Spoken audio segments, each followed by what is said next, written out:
It would be fair to say, I think, that the church has always been concerned with the general health and well-being of God's people and God's world. But the pandemic has kind of placed a microscope on public health and encouraged a much more intentional focus on physical health anyway, and as a result, mental and emotional health too. Now, I'm not sure that the monkeypox cases that are emerging right now would be as newsworthy if not for the context of our COVID-19 pandemic. Still, with all of the focus and all of the energy and all the resources directed at the desire for everyone's health and well-being, I am not confident that we come to this particular moment in history with a greater sense of well-being. Now, this is partly because physical health is only one component of our wellness, a vital part for sure. If I don't feel well physically, it affects my emotional health, my mental health, my spiritual health too. And for a long time, health was associated with resources, that wealth equaled well-being. And while it's true that a key determinant of health has to do with your financial resources, your income, the scientific study of happiness has been exploding in North America since about 2000, and globally since about 2014 or so, precisely as people continue to discover that wealth does not equal well-being after all. Quite the opposite in many cases. And every year, for the last 10 years actually, a World Happiness Report has been released. And this year, it reported that Canadians in particular are not as happy as they used to be. At one time, when this survey began, Canada was kind of near the top of the happiness list, with places like Finland, which still remain near the top. But Canada has now dropped right out of the top 10. It is now 15th. Now, I know countries are not happy or unhappy. It's the people who are happy or unhappy. And Arthur Brooks, Albert's the comedian, Arthur Brooks of the Harvard School of Business, yes, that's right, it's business leaders who are doing the most work in the field of happiness these days, notes that there are some common themes in all the research around what creates quality of life and that sense of well-being. Brooks argues that there are generally 4 building blocks that impact well-being beyond genetics, which actually has quite a lot to do with how your well-being is, has no small amount of influence. But the things over which we have some control are about 4, and here they are. 1 is your ability to engage in work that gives you a sense of accomplishment and that serves others. Number 2 is whether you practice some form of faith. 3 is whether you invest in friendships. And 4 has to do with your relationship with your family. So 2 of those speak specifically to relationships. In other words, happiness, well-being, contentment comes, at least in part, from the company we keep. Most research from a sociological and physiological perspective confirms this truth, that our relationships are the single biggest contributor to our happiness. Daniel Gilbert, who's a Harvard professor of psychology and author of a book called Stumbling on Happiness, has said that if he was asked to predict someone's level of well-being after asking them only one question, he would ask someone about their relationships, not about their income, not where they work, not where they live, not what they do, because while all of that impacts it, they're not the biggest factor. The biggest factor is how strong the community of family and friends is. This is not new wisdom. The church has been saying this for a very, very long time. It's been carried in a variety of forms through centuries. We heard it this morning in the Gospel of John. Jesus says, the meaning of life, people, is found, the joy of life is found in loving. He says to them, I'm telling you this so that my joy may be in you and that your joy may be complete. Love each other. And then he goes on to talk about the importance of being friends with each other. We're not students and teachers, he says. We're not leaders and followers. We need to be a community of friends. It's not enough for Christians to be friendly. Frankly, we're quite good at that. But Jesus calls us to make friends.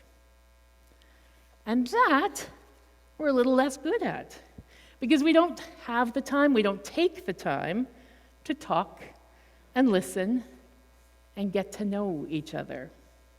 We may have hundreds of Instagram followers, tons of Facebook friends, but how many of them are people that you would be honest about with your concerns or your fears? Social media is well known for being a place where people only show particular versions of themselves. And in this world where time is a commodity, just like money, it's easy to feel like a simple conversation is a waste of valuable time. But Jesus said something very different than that. Not only is it not a waste of time, he said, it's a path to salvation. I also noticed that Jesus' notion of friendship invites to give of ourselves for others, to lay down our lives for each other.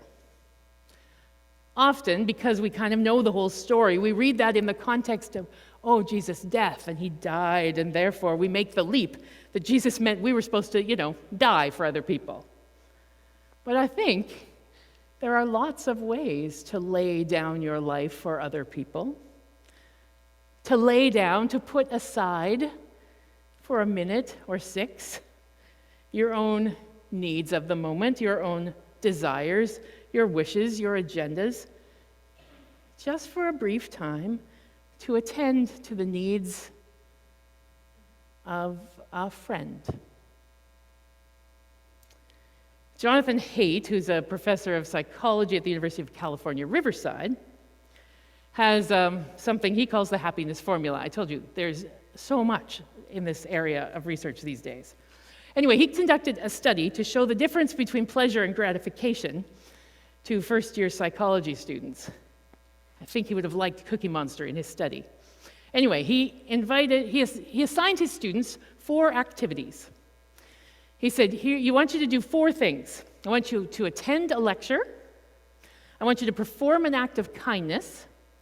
I want you to express gratitude to someone. And I want you to go eat an ice cream cone. Now, which activities do you suppose increase the sense of well-being among the participants? It's probably not what you think.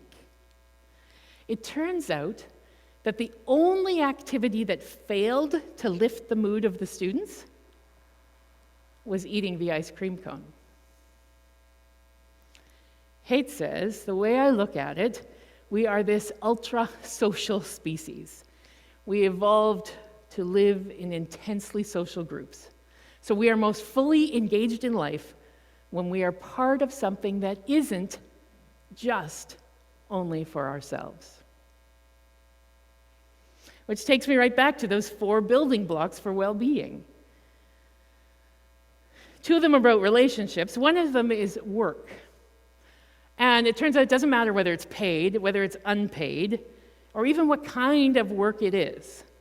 What matters is the sense that it gives you that you are earning your, we'll call it success, and that you are serving others, that it feels to you meaningful.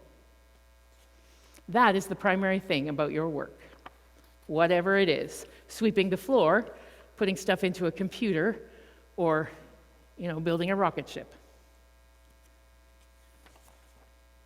The other building block promoted by that Harvard Business School is faith. That's right, faith.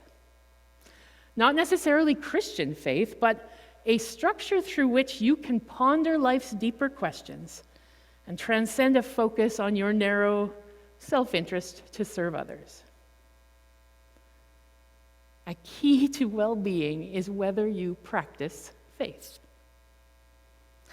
The writer of our psalm today, for example, practiced faith, not Christian, Judaism, and said, God is our refuge and strength, a very present help in trouble. Therefore we will not fear, though the earth should change, though the mountains shake at the heart of the sea, though the waters roar and foam, though the mountains tremble with its tumult. This is the scripture text often attributed as the inspiration behind the old gospel hymn, "It is well with my soul." I don't know if you're familiar with that hymn. I don't know if you know that story. It's a gospel hymn that was written after some traumatic events in the composer Stafford's life. The first two terrible things that happened were the death of his 4-year-old son and the Great Chicago Fire of 1871, which ruined him financially. He'd been a successful lawyer. He'd invested significantly in property in the area of Chicago that was then burned down. And then his business interests were further hit by the economic downturn of 1873. And so he was looking to figure out where to go next and decided that he would go back to England with his family and try something else. Well, then there was an insurance thing and business related to the fire, and so plans changed, and so he sent his family ahead while he stayed back, and he would meet them later. Now, while crossing the Atlantic Ocean, the ship that his family was on collided with another sea vessel and sank. And all 4 of Stafford's daughters died. And his wife, Anna, survived and sent a telegram, which is now famous, "Saved alone." Well, shortly after that, as Stafford traveled to meet his grieving wife in England, he was inspired to write the words of the hymn, "It is well with my soul," as he passed the place where his daughters died.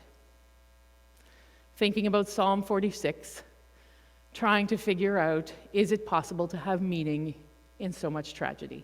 Is it possible for your soul to find contentment after so much terribleness? This is an important factor in well-being. It is that sense of purpose, of participating in something that's bigger than the momentary circumstance, bigger than even ourselves, can help us to be resilient through the struggles and pain of life.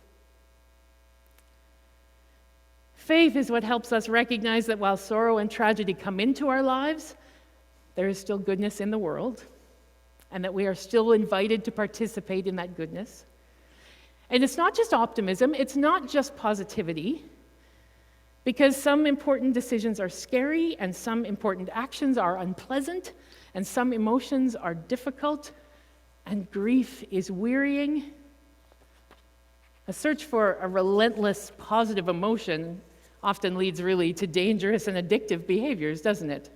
Escapism. But faith does something else.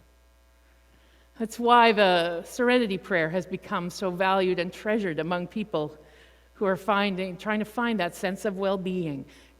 God, grant me the serenity to accept the things I cannot change, the courage to change the things I can, and the wisdom to know the difference. Because faith does not eliminate the detours and the struggling or the despair, but it does give direction to them.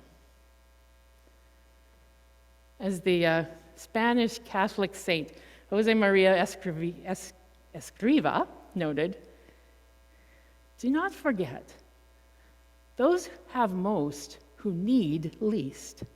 If you would be content, do not set about to create excessive needs for yourself.